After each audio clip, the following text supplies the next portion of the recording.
you for using IELTS listening test.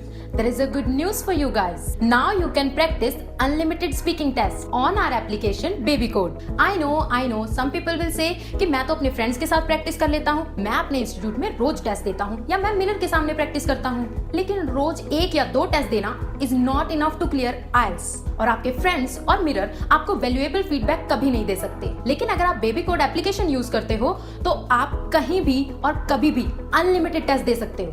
Baby code पे practice करना is like having a personal teacher. App will take exam like a real examiner. After test, you can check your grammar, fluency or pronunciation mistakes. Even you can check your band score. This app will provide you free test every day. So do not forget to try. Link in the description. But if you need more test access, it will just cost you $3.99. Wait, if you use my promo code IELTS50, that will give you even more 50 rupees discount. Now it's like a one-time meal money, but this will help you to crack your IELTS exam. Now you have some time to look at questions 1 to 6.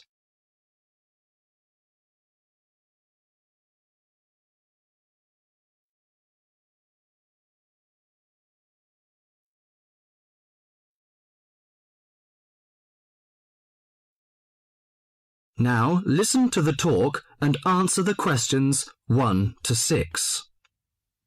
Good morning. Good morning. Can I help you? Yes, I'd like to join the library. We're new to the district, you see. Certainly. Well, all we need is some sort of identification with your name and address on it. Oh dear. We just moved, you see, and everything has my old address.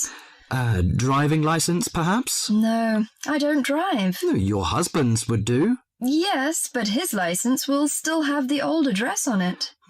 Perhaps you have a letter addressed to you at your new house. No, I'm afraid not. We've only been there a few days, you see, and no one's written to us yet. What about your bank book? That's just the same. Oh dear, and I did want to get some books out this weekend. We're going on holiday to relax after the move, you see, and I wanted to take something with me to read. Well, I'm sorry, but we can't possibly issue tickets without some form of identification. What about your passport? What? Oh, yes, how silly of me. I've just got a new one, and it does have our new address. I've just been to book our air ticket, so I have it on me. Ah, well, that's all right. Your ticket will be ready soon. Okay, how many books am I allowed to take out? You can take 4 books out at a time, and you can also get 2 tickets to take out 3 magazines or periodicals. Newspapers, I'm afraid, can't be taken out. Oh, that's fine. Do you have a record library? Some libraries do, I know. Yes, we do. You have to pay a deposit of $5 in case you damage them, but that entitles you to take out 2 records at a time. That's good. Could you show me where your history and biography sections are, please? Yes, just over there to your right. If there's any particular book you want, you can look it up in the catalogue, which you'll find just around the corner. You can also find a touchscreen information service on level 2. Thank you. Oh, and how long am I allowed to keep the books for? Well, the normal loan period is 3 weeks, with 2 weeks extension. Oh dear. We're going away for 4 weeks. Can I renew them now? I'm afraid not. You must do that at the end of 3 weeks. I see. Thank you very much.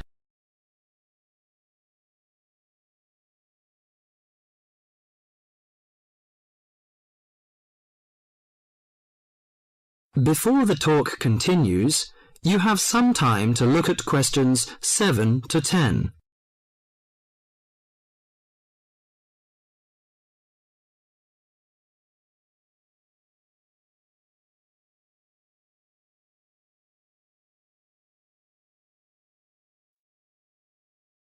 Now listen to the talk and answer the questions 7 to 10. Well, let's go into some details. Your name, please, madam? My name is Barbara. The surname is Cooper. It's spelt as Cooper. Fine. And what's your contact number? If we have new books coming, we can contact you in time. Good. You can call me on 723-6518, but it's better after 5 p.m. You know I have to work during the daytime. Do you need the office number? I don't think so. It's enough. Could you tell me the address? I lived in King Road, but of course you need my new address. It's 25 St. Mary Road, Hanwell. That's Hanwell. Is that right? Yes. Do you need the passport number? I just brought it with me. Here you are. Yes, thank you. The number of your passport is G57980942. OK, and your ticket is ready. The number is M930123. Thank you. Could I take a look around and check out some books? Of course, as you like.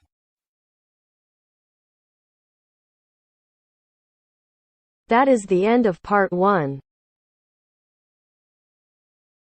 You now have half a minute to check your answers.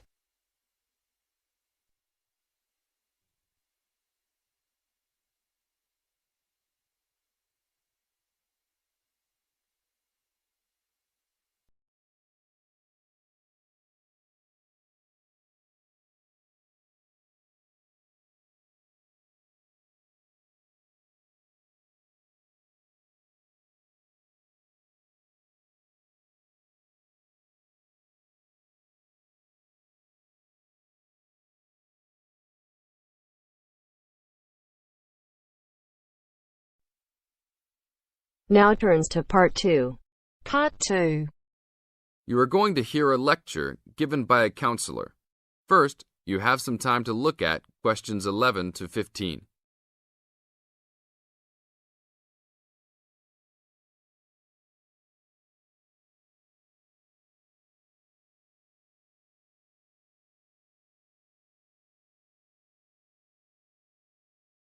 Now listen to the tape and answer questions 11 to 15. Hi, I am your counsellor for this year. Today, we will visit the facilities available to you on our campus. As students, you should take advantage of everything you have available to you. How many of you like sports? Well, I hope most of you do, because our school has great sports facilities. We have an indoor gym with state-of-the-art equipment. First, I want to tell you about our basketball facilities. There are 2 basketball courts. Both are full court and open for student use. We offer basketball leagues that all students are invited to join. Just sign up with a team. Usually, there are games on the courts, but during league time, only the teams are allowed to use the courts. The basketball courts are open 24 hours a day. If you want a job, you can be a referee at the games. Next, I want to tell you about the tennis facilities. We have 5 tennis courts available for student use. The tennis courts are open every day, 8 a.m. until 10 in the evening. You should call ahead to reserve a court because they are very popular and can often be booked weeks in advance. There are rackets and balls available for rent at the front desk of the courts. There is an Olympic-sized swimming pool that is open for students and the general public. There are also showers and locker rooms available. The swimming pool is open every day, 9 a.m. until 7 in the evening. There are openings for the position of lifeguards, so if you are looking for a job in the sun, this might be good for you. Now look at questions 16 to 20.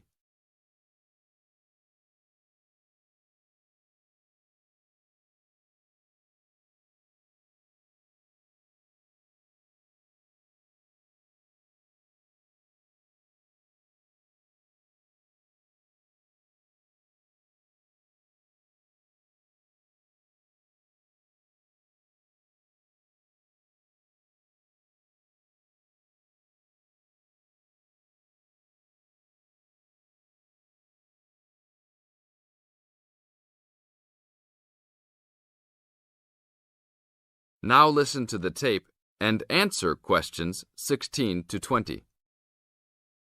There are also 2 weight rooms and a gymnastics room. The weight rooms have all the standard equipment available. Please check with the gym to see the open hours because they vary from time to time. The gymnastics room is usually not open for individual users because there are almost always classes held in the room. However, if you are interested, you may sign up for gymnastics classes. Plus, if you like martial arts and boxing, we offer classes for everyone, from beginners to advanced students. Please check the schedule for availability. There is everything available, from Chinese wushu to Brazilian wrestling. I will talk for a brief moment about our library system. Our campus has 3 libraries available to undergraduate students, 1 additional graduate library and 1 faculty library. The libraries are open daily until midnight, except for during testing periods, when the libraries will be open 24 hours. Please look on a map to see where the libraries are located. All students with a valid ID can check out books, with a maximum of 10 books at a time. Books can be checked out for a 2-week period and then renewed for 1 month maximum. After that, there is a $1 fine per week that the book is overdue. I will repeat that. There is a hefty $1 fine per week. So it is a good idea to return books on time. If you lose a book, then you will have to repay the library for it, plus a fine. If you damage a book, most likely you will have to repay the value of the book. So please, enjoy the library facilities, but take care of the school's belongings. The library is also equipped with 200 computers for student use. They are all internet ready and available for use. You must sign up at the library for 1-hour time slots. You may sign up for up to 3 consecutive slots at a time. No one can use the computers without first signing in at the library. That is it for now. Thank you for your attention. That is the end of part 2. You now have half a minute to check your answers.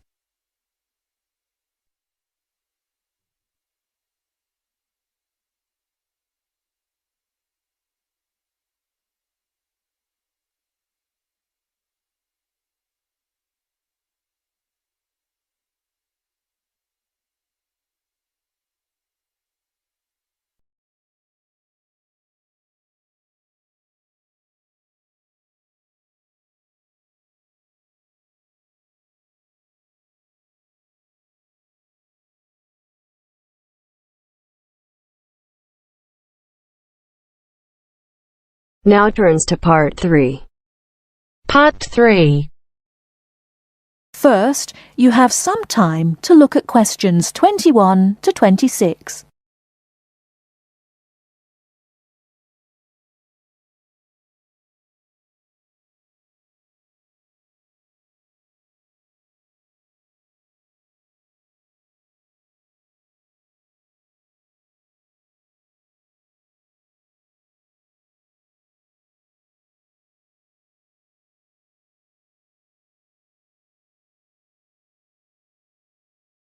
Now listen carefully and answer questions 21 to 26. So, what was it like in your school then, Lynn? Well, South African schools are very different from schools in Australia. For a start, children don't start their schooling until they are 7, quite a bit later than schools in Australia. What about New Zealand, Gail? We're more like Australia. I can't believe children don't go to school until they're 7. When do the parents get any free time? Well, there's still the availability of kindergartens or play schools. It's just that formal education doesn't start until later. I don't think it's such a good idea for children to have to be too academic at such a young age. They should be able to just enjoy themselves. Well, yeah, but the first school children go to isn't really very academic. It's just an opportunity for children to learn a few basic social skills by playing and learning with other children. Yes, I'd agree with that. I guess being so close, Australian and New Zealand schools must be similar then. Well, I suppose they do share a lot of similarities, but there are also some differences.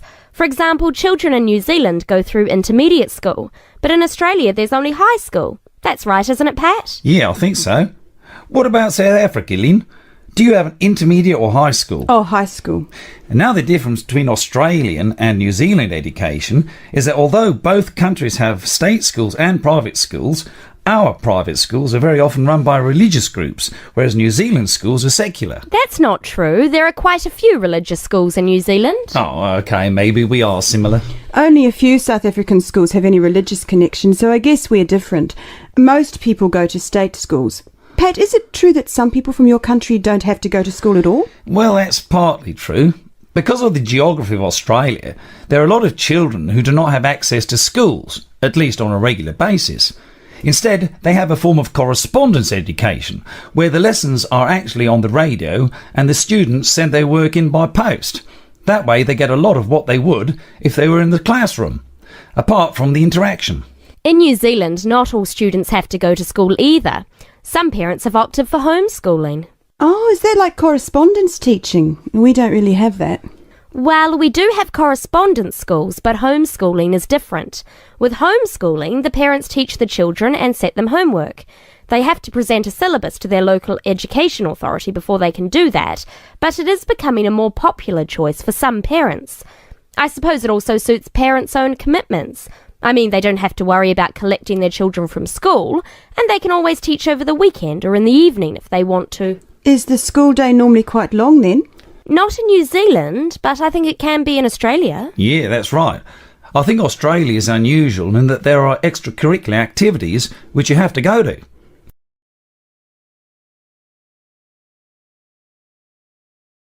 Before you hear the rest of the talk, you have some time to look at questions 27 to 30.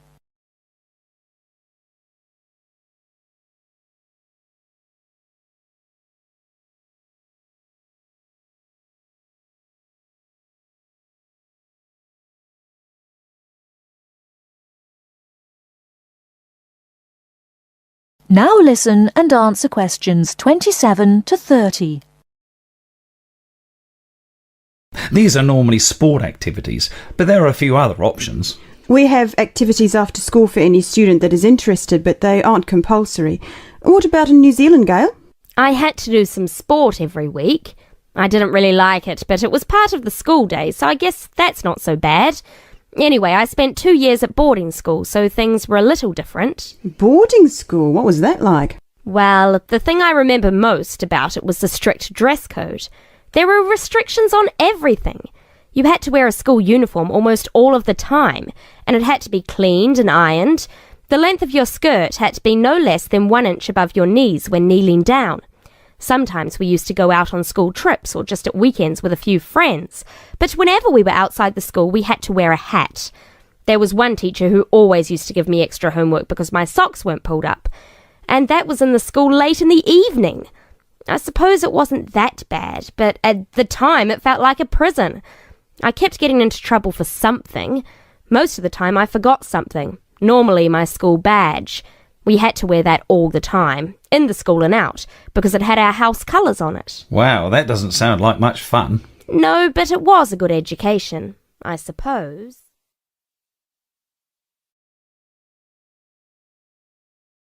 That is the end of part 3. You now have half a minute to check your answers.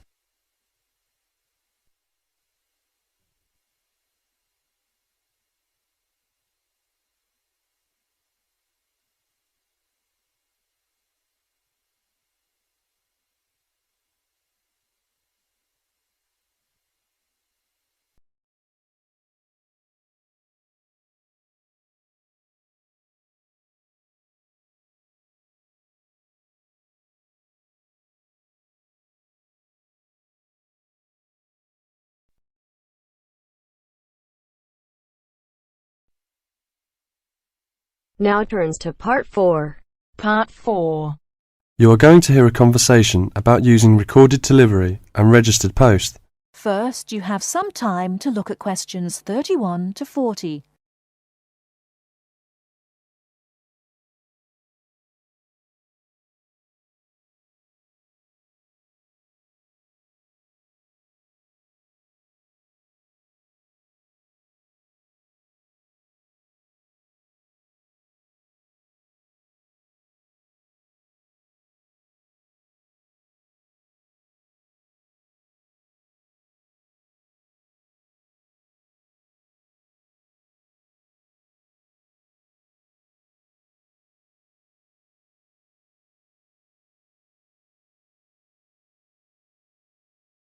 Now listen carefully and answer questions 31 to 40.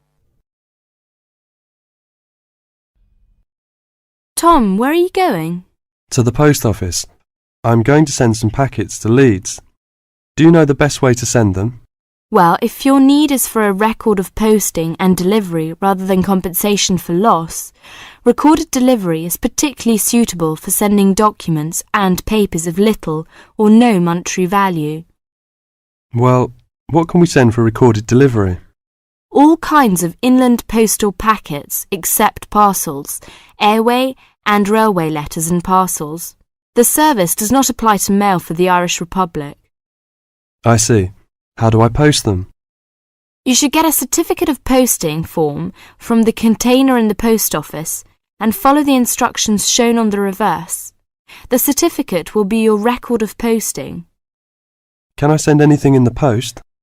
No, you can't. You must not send banknotes, currency notes, and some valuable things because there is no special handling in the post. Recorded delivery mail is carried with the ordinary unregistered post, and there is no special security treatment. How do we use recorded delivery? Well, when your letter or packet is delivered, it is signed for by the recipient and a record is kept by the post office. The post office does not undertake to deliver recorded delivery or any other mail to the addressee in person, but to the address shown.